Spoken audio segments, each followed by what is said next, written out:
Hello and welcome to another video. Today we're just gonna go ahead and finish up this love letter piece. I'm sure you guys are probably sick of seeing it so often, but today is gonna be the last video of it. If you're not sick of it and you actually really like watching me look at this piece, you might be um disappointed that we're done with it, but that's life. We gotta move on. Sorry. Yeah, so today we're just gonna be finishing off her shirt and finishing up the little details like shading the letter, adding the blush to her face, and adding the white highlights. I don't know about you guys, but the highlights are usually my favorite part, and I like to save my favorites for the end. So you're not gonna see that until the end of the video. Sorry. So as you can see here, we're just starting off with the shading of the shirt. Yeah, just mapping out where I want the shadows to go first. Um, yeah, working dark to light on the shirt for some reason. Not sure why I decided to do that, but I did. And my marker is dry, and the camera's gonna get really shaky because I didn't want to get up and go get a refill for the marker. I just decided, oh, I'll use the chisel tip and just do my best. But I really should not be shaking the camera like that for you guys. I'm sure that's super annoying, and I'll try not to do it in the future. Yeah, but I'm just trying to get as much of the color it on from the marker onto the paper as possible without looking for a refill for that marker. I'm not sure if I just didn't want to get up or if I don't have a refill for that marker. Like I said, it's been a while since I've used my markers, so I'm not really caught up on all the refills that I have anymore. And buying a refill would take a long time to come in because they don't sell those in the store. You gotta get those online. And depending on where you get them from, they could take a couple of weeks to get delivered. And I'm kind of an impatient person, so I don't really want to wait a couple of weeks just to finish one piece. Because I'll forget about it and I'll move on to something else. So yeah, even if it ends up looking a little bit patchy, sometimes we gotta do it just for our attention span. Next, I'm putting down the midtones. I don't really have a thought process too much when it comes to shading clothes. I've talked about this before. Not an expert at shading clothes, not an expert at anything really, but especially not at clothes. It's probably one of the things I struggle with the most. So I kind of just do my best when it comes to the shading.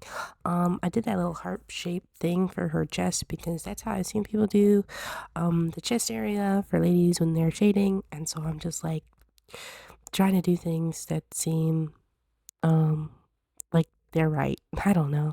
And here I go shading the camera again with my shady little hands. Don't color like that. I'm talking to me. You guys color however you like, but if your camera is on a really shaky stand, that obviously is connected to your desk and you shake your desk, obviously the camera's gonna shake. So if you don't want shaky footage, maybe don't shake your hand around like a little weirdo. I mean, it did give me a pretty nice flat color though, I'm not gonna lie. That's not because I was using a shaky hand though. That was because the ink, there was a lot of ink in the pen, and I was using the chisel tip. So if you guys like to have like a large flat wash of color with alcohol markers, I would recommend using the chisel side of your pen. Most alcohol markers are double-sided, and they usually will have either a bullet nib and a chisel tip, or they will have a chisel tip and a brush nib. Personally, I prefer brush nibs. You probably know this inside music. Copic markers, specifically Copic sketch markers, and they come with a brush tip and a chisel tip. Um, yeah, I don't really like bullet nibs. There are some markers that come with bullet nibs, and I have tried those kinds, and I don't like them. I prefer a brush tip, and if I get to choose between a chisel and a bullet, I am always going to choose a chisel. Some people are like, I hate the chisel tip, and that's their prerogative. I hate a bullet tip personally, just not my thing. I find that I don't really do a lot of small detailed stuff, and I draw usually pretty big, so is not really great for me. And even if I do use the chisel tip a little bit in this picture, that was just because it was a large flat area I needed color on. Usually I don't even really use the chisel tip. I prefer to use the brush tip because since it is flexible, you're able to vary the amount of ink at the time, and the blending typically, in my opinion, looks better with a brush tip. I don't think that's an uncommon opinion. I think that you'll probably hear that from a lot of art channels is that brush tips are easier for blending, and they are. It's not that it's impossible to do blending with other types of nibs. It's just easier. That's all. Yeah, we're moving on to some detailing with the gel pen, and I talked right over the coloring of the letter, but I didn't think that was going to be super exciting. So here we are, just moving on to adding the white parts to the eyes. You can see me adding the little hearts to her eyes, just because that's something I like to do. I like a little white heart as the pupil. For my drawings. Um, and if you're an artist, you probably have the little parts of your process that are your favorite to do.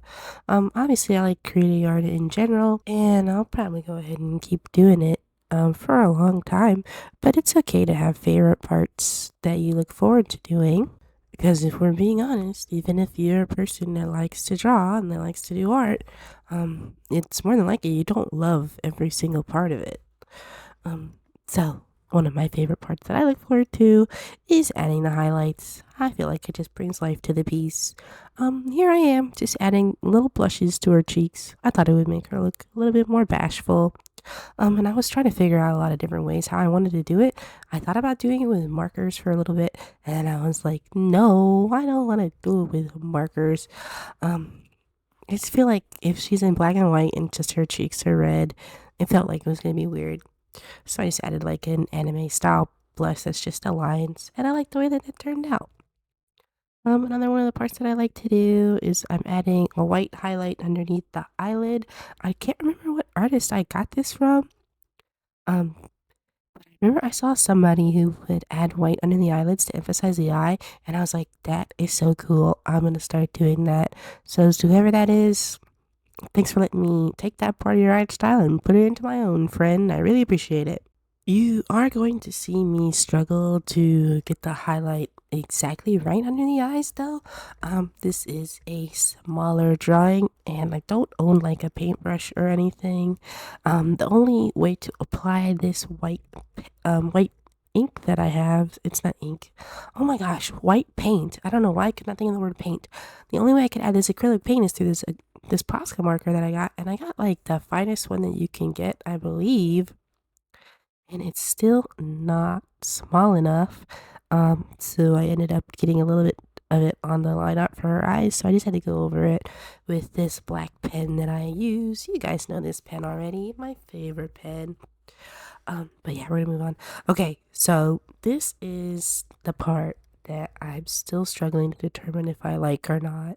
Simply because I feel like it detracts from the whole plan I made when I was planning out the colors and where they would go. So, you see me adding this little pink highlight to her hair, and you're like, oh, that's not so bad. I don't think it's going to detract away from her face. You wanted her face to be the center point, right? And I did. And if I just added it to her hair, that would be a correct assumption to make. I don't just add it to her hair though. You see me adding it to her hair because I already committed, and I was like, I'm not sure if I like it. I gotta do it though because I already did it.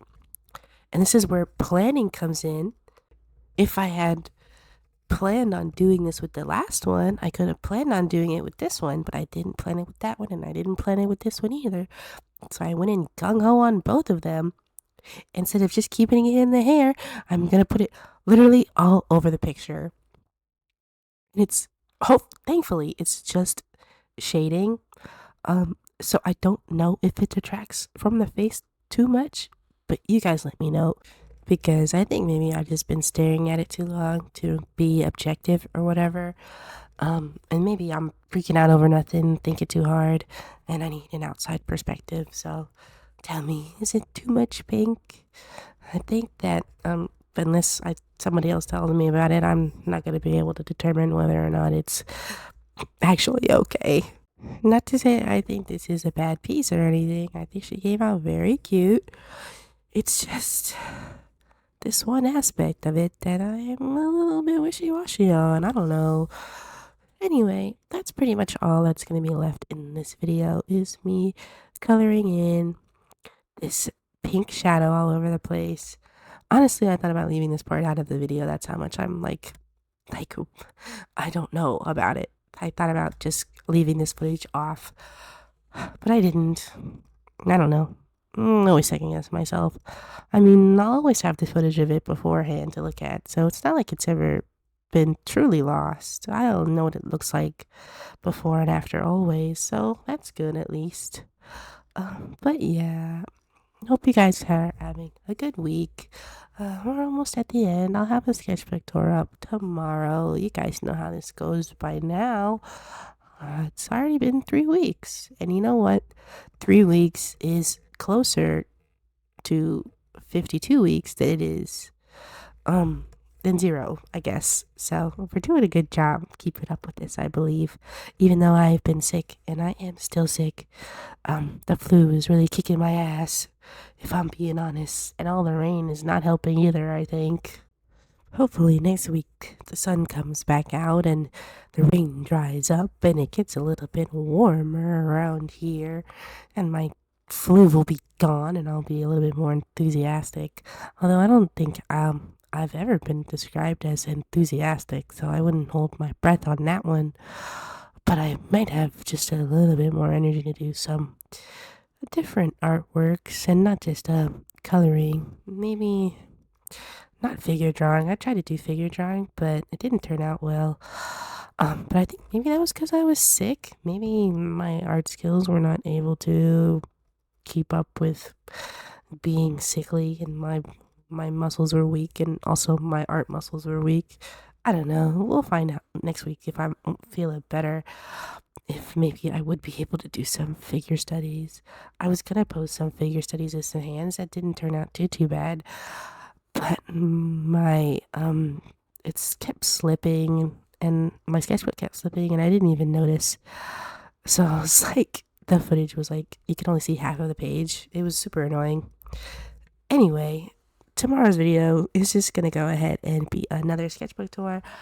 I believe it's gonna be for sketchbook number 5. I don't know what year that is, but I'm sure it's gonna be super cringe as always. So look forward to that. Thanks for watching the video as always, you guys. I'll go ahead and see you in the next one tomorrow. Bye bye.